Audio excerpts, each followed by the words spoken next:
उसे इस स्तंभ में भी होना चाहिए। अवश्य है। तब तो प्रार्थना कर प्रहलाद, तेरी बात सत्य हो। मैं तेरे विष्णु को चुनौती देता हूँ कि आज तुझे वो मुझसे बचा सके तो बचा ले। देखते हैं कि विष्णु अपने भक्त के लिए क्या कर सकता है।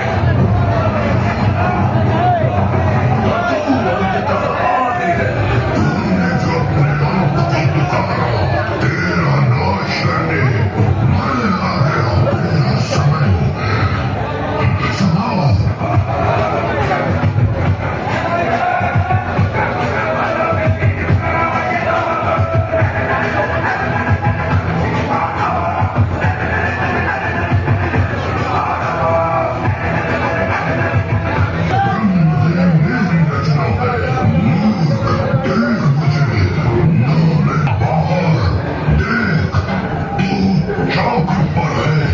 Now